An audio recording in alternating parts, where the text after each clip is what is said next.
As a newlywed, I found myself being treated conveniently by my husband David, and used as a servant by my mother-in-law, leading to hectic days. Eventually, I began to question the situation and decided to pursue a divorce. Quietly preparing for this, I waited for the right moment to confront my husband with divorce papers. It was then that a stranger appeared. "You all should be ashamed. Know your shame," he shouted, causing both my husband and mother-in-law to panic. What will become of this situation? I confronted my husband, who acted all high and mighty despite me being a housewife with divorce papers, and an unexpected person appeared. My husband and I got together and married within 6 months of dating, a whirlwind romance. I never dreamed it would turn into a quick divorce like this. I am 24 years old, a housewife. My husband is 25 years old, an office worker. We don't have children. My kind and proactive husband always supported and guided me. For someone like me who tends to be shy, it was comforting. Even before we got married, my husband wanted me to quit my job and become a housewife. His reason was that he wanted me to help his mother. He often said he wanted to make things easier for his frail mother. He was kind and cared deeply for his mother, but following him turned out to be a big mistake. His attitude changed shortly after we got married. After our marriage was registered, we moved to a new home. We were supposed to choose a date for the wedding ceremony and make preparations afterward. By the way, the new home was a house handed down to me by my parents. My parents moved to a 2-family house built by my sister's family and handed over the house we had lived in until now to me. Looking back, I felt uneasy about my husband's words from around this time. "I would have preferred a newly built condominium over an old house, but if they asked me to live here, I couldn't refuse." It was as if he was saying I have no choice but to live here. Even though it's called old, it's only about 30 years old. Still, it was renovated in a modern style to make it easier for us to live in. My father even covered the cost of the renovation as a wedding gift to us. Yet my husband didn't utter a word of thanks. It already smelled like emotional abuse. He values his own mom, but doesn't care about his wife's parents. The day after we moved, we went to visit my in-laws' house, which is about a 10-minute drive from our new home. There, my mother-in-law and sister-in-law live together. It seems my mother-in-law's husband divorced her and left several years ago. When I reported that we had finished moving, my mother-in-law said, "Thank you for coming. You're very welcome here." She said that. But it wasn't as a daughter-in-law that I was welcomed. Immediately, my mother-in-law said, "Well, why don't you start by cleaning up your sister-in-law's room?" And that's how she started treating me like a maid. My sister-in-law is in high school. I knew my husband had a younger sister with a significant age gap, but it was the first time I actually saw her when she returned from school that day. My sister-in-law seems to be someone who can't keep things organized, and apparently it's usually my mother-in-law who cleans up after her. "This must be tough on my frail mother." My husband would say this, but my mother-in-law appeared energetic and articulate at a glance. After finishing cleaning my sister-in-law's room, I had no time to catch my breath. I immediately folded the laundry that had just been brought in and took it to the place my mother-in-law instructed. Just when I thought I could finally go home after finishing the chores, "Since you're already here, let's have dinner together. Stephanie can handle the meal preparation," my husband said. I wanted to say not to decide things on your own, but at that time, I didn't really have many doubts. By the way, no one helps with shopping or meal preparation either. After a while, my sister-in-law came home, greeted briefly, and went straight to her room. It seems my sister-in-law is shy around new people. Even when the 4 of us had dinner together, I hardly heard anything from her. Not a daughter-in-law, but truly a convenient helper. After being treated that way from day one, Stephanie continued to work hard for her husband and mother-in-law. Where's the wedding talk? For the next day, my regular visits to my mother-in-law's began. Every morning I would go by 9 o'clock, then follow my mother-in-law's instructions to clean each room, the toilet, and the bathroom. After that, shopping and preparing lunch. After lunch, cleaning up. In the afternoon, folding laundry and taking it to the designated place. Driving my mother-in-law to and from outings, preparing dinner. Sometimes I could go home after finishing all that, but often I was asked to weed the garden or do more shopping. My mother-in-law had a lot to say about everything. "The seasoning is too strong. Are you trying to make me and my son sick? You don't know how to clean properly or fold laundry. I wonder what kind of upbringing you've had. If you have children, I'll be the one to discipline them. I can't entrust grandchildren to you." Despite muttering these complaints to my husband, Mom is saying these things for your own good. Be grateful. Mom has it tough too. It seems my sister is still going through her rebellious phase. These were the defenses he provided for his mother. If I tried to argue against it, For a housewife who can't even do basic chores properly, you're the one at fault. he would counter angrily. He's the typical energy-draining husband. At first I was like, is that so? I'll do my best, feeling somewhat energized. He's seriously a messed up husband. You don't need such a husband. Since you don't have children, there would be no problem in leaving him. Divorcing and working normally would be much easier. The online community also fiercely criticized him. Even so, when he's in a good mood, he treats me kindly. So I managed to deceive myself somehow and continue our marriage. Gradually, my husband's lifestyle became more extravagant. He went out drinking with colleagues, played golf on weekends. In addition to our shared compact car, he bought an expensive new car. We were supposed to save for when we have children, but his credit card bills made it impossible. If I vented even a little, Don't act all high and mighty just because you're a stay-at-home wife. If you have complaints, let's just get divorced. he casually waved around the divorce papers he has signed. And by the way, my husband is by no means a high earner. We're able to indulge because we don't have to pay rent or a mortgage.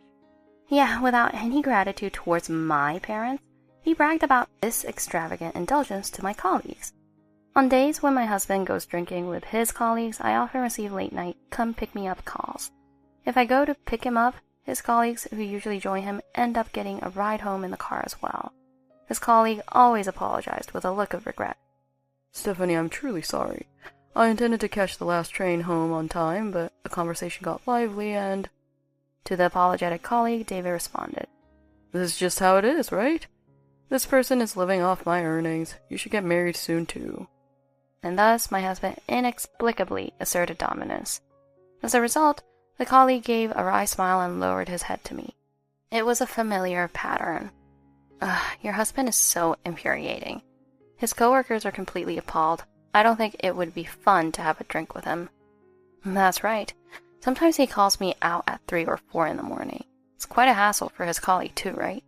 When my husband goes out drinking, he always contacts me after work. Sometimes he calls just when dinner is ready, so I wish he would at least tell me in the morning if he plans to go out. It's such a waste to throw away the dinner I've made with effort. I've also requested this. And then my husband... Then why don't you eat for 2? By the way, my mom said you should build up more stamina. And with that, he said something outrageous. Are they both trying to make me obese? I didn't say that out loud. I just silently listened, and then... You don't understand because you have little experience as an office worker.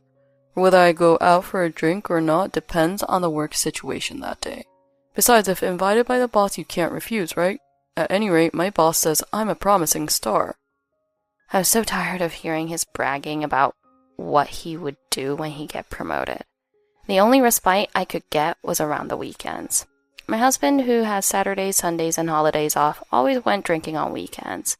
So I didn't have any pressure to cook dinner, and I could spend my nights relaxing alone. Well, except for the late-night come-pick-me-up calls, so I couldn't drink alcohol, though. It's better for your husband not to come home at all right after we got married. What's the point of being married? You could be much more free and relaxed if you got divorced. Yeah, that's exactly right. It would be so much easier to just get divorced and work a normal job. Around 3 months after we got married, I got one more job at my in-laws' house. During this time, my younger sister was skipping school.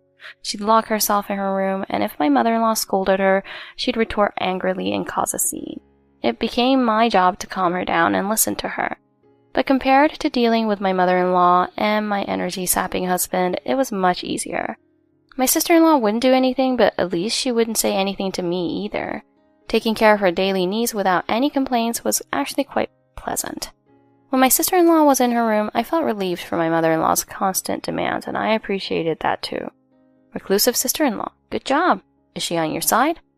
But she's a high schooler, so she should handle her own affairs. Maybe these little respites were why I couldn't bring myself to divorce. While trying to deceive myself, I held on to a faint hope that if I tried a bit harder, my husband would finally acknowledge me. However, I finally began to question my own situation.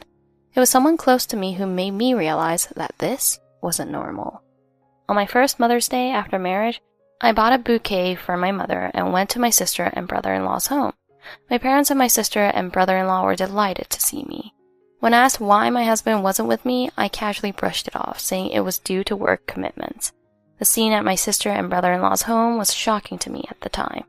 Maybe because I had started living alone when I entered university, I had forgotten what family warmth was like. The warmth of being with family again after a long time was touching. My brother-in-law cherished both my sister and my parents dearly. Their banter with my father and mother was just like that of a real parent and child. My sister is pregnant, so it seems my brother-in-law is considerate in various ways.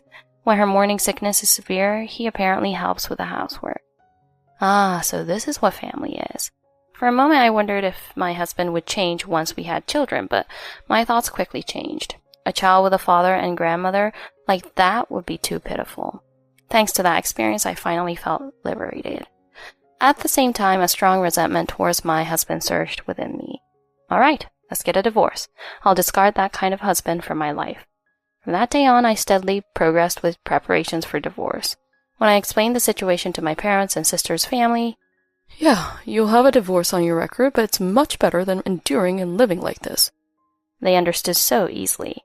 Of course, in front of my husband and mother-in-law, I played the role of the convenient daughter-in-law. I've been waiting for this. Lightning strikes the lousy husband. And the forum users were excited. I gradually organized my belongings, I checked documents, and once I was reasonably prepared, I took action promptly. By this time, my husband had significantly reduced the number of times he went drinking compared to before. That day, I expected him to come straight home. However, I didn't prepare dinner. I was relaxing and eating out by myself. As expected, my husband hadn't gone out drinking. When I came back, he approached me in a full-on bad mood and said, "What do you think you're doing? I had just come home after a long day at work." This was just as planned, and he flew into a rage. "Do you know what time it is now?" "It's 9 p.m. "I called you several times. Why didn't you answer? Who were you hanging out with at this hour?" "I was having dinner alone." "You're a genius at ticking me off, aren't you?" "Yeah." "Huh? Yeah, my ass. I've been starving here waiting. Hurry up and make dinner." I thought for sure it was a drinking party. There wasn't one today either. When I played dumb, my husband's face reddened even more and he started yelling loudly. But thanks to that, I could move on to the next plan. Anyway, I've already recorded this entire exchange on a voice recorder. Numerous words insulting and denigrating my character. I've kept them securely as evidence. Just this alone would suffice as grounds for divorce, but I still had more to do. Yes, it was time for revenge against my mother-in-law. "We did it! Go all out!" And the enthusiastic forum members cheered. The next day, as usual, I went to see my mother-in-law and recounted the exchange with my husband from the previous night. Upon hearing it, mother-in-law said, "Using abusive language and shouting is not right, but you're the one who's in the wrong for provoking it." She was still defending her beloved son. Thanks to that, I got a chance to blow up at her. So am I the bad one for doing things that lead to being shouted at? According to your reasoning, that's how it is, right? What do you mean by reasoning? That's what my mother-in-law asked. That's why my sister-in-law acts out. It's your fault for raising her the wrong way. Oh, you! How dare you! It's because of the way you raised her that she acts out, right? Please, stop this! Well, what else am I supposed to say? I'm just following her example, okay? That's when I went on a rampage. I messed up the room just like my sister-in-law did. My mother-in-law was all flustered, saying things like, "Oh no," and "What's happening?" My sister-in-law showed up in the middle looking stunned. "Hey, stop just standing there. Do something about her." Ignoring what my mother-in-law said, my sister-in-law went back to her room. I returned home, leaving my mother-in-law bewildered, and after a while, my husband came back. Apparently, he had received a call from my mother-in-law and left work early. As expected, my husband looked furious. I positioned myself near the back door to ensure I could escape any time. "Welcome back. Did you leave work early? Are you feeling unwell?" "Don't play dumb. You know why I am angry, right?" My husband trembled in anger. "You. What a terrible thing to do. Someone who can't respect their spouse's parent is unfit to be a wife." But isn't it your mother who's being cruel? "What did you say?" That's it. Enough. Oppose me and it's divorce. Inside, I shouted, yes. This line, this moment, I've been waiting for it.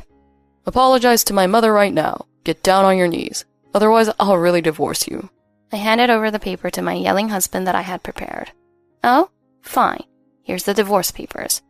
All that's left is your mother's signature. Once I get that, I'll submit them to the court. These were the divorce papers my husband had been dangling as a threat for a while. I had already signed them and got my parents to sign too. Wait a minute. I quickly retorted to my suddenly flustered husband. Why? Isn't this what you wanted? That's not what anyone said. I mean, you're in trouble, right? You don't have a job in hand. How are you going to make a living without me?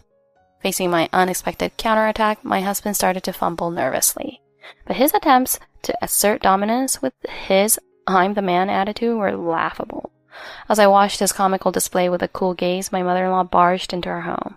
Mom, please listen to me. Interrupting my husband as he sought help, I stepped forward in front of my mother-in-law. Mom, perfect timing. Could you sign this? As I said this, handing over the divorce papers, a stranger walked into the living room. Huh? Dad? My husband exclaimed. The man in the well-tailored suit was my husband's father and my mother-in-law's ex-husband.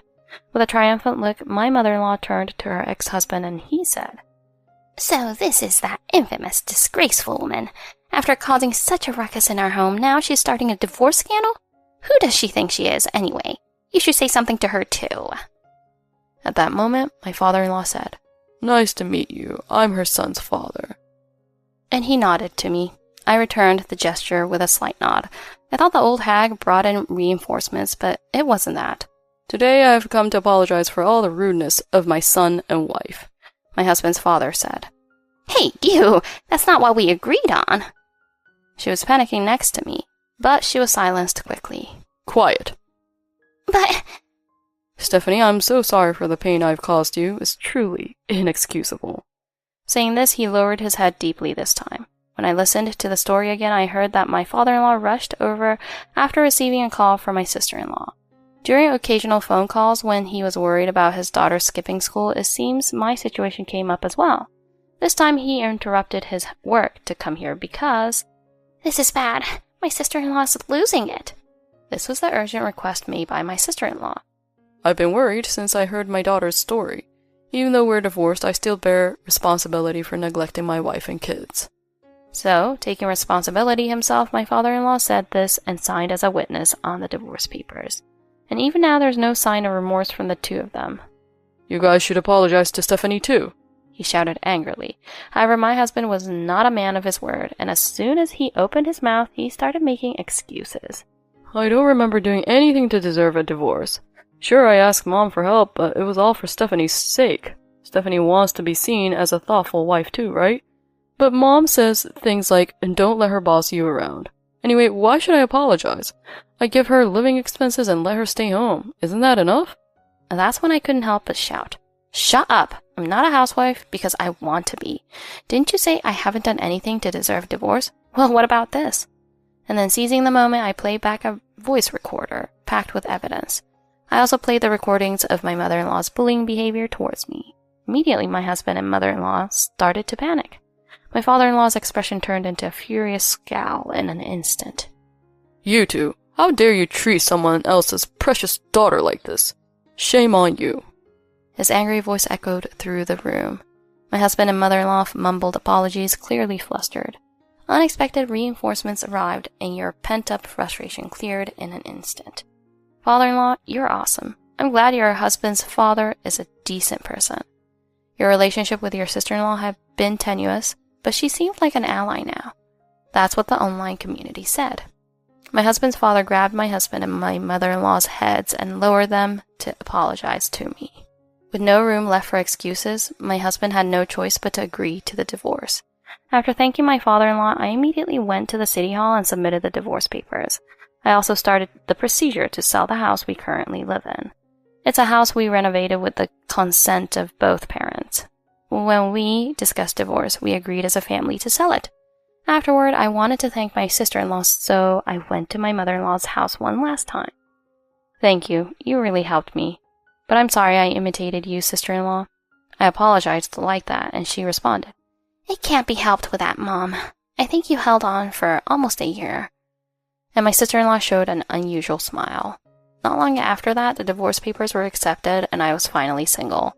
I was finally freed from those two devils. Congrats on your divorce, you did it.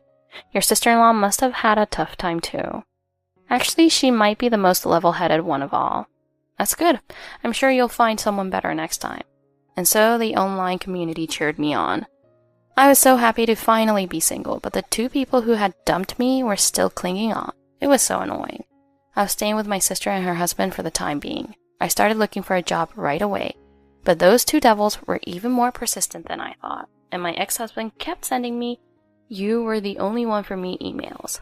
My ex-mother-in-law kept sending me "I need you" emails. Feeling annoyed, I blocked her emails. Surprisingly, my ex-mother-in-law then came over uninvited to my parents' place. I wasn't home at the time, but according to my mother, my ex-mother-in-law appeared to show no signs of remorse whatsoever. Filing for divorce without my son's consent is just too much. And selling off the house without permission?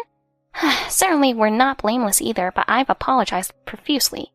My son is mentally distressed. I'm tempted to demand compensation. That was from my ex-mother-in-law. At first my mother seemed surprised, but then she laughed in disbelief. However, to avoid further intrusions, I don't think she'll back down quietly. Call me immediately if anything happens, my father-in-law had said, giving me his phone number, and I reported the situation to him.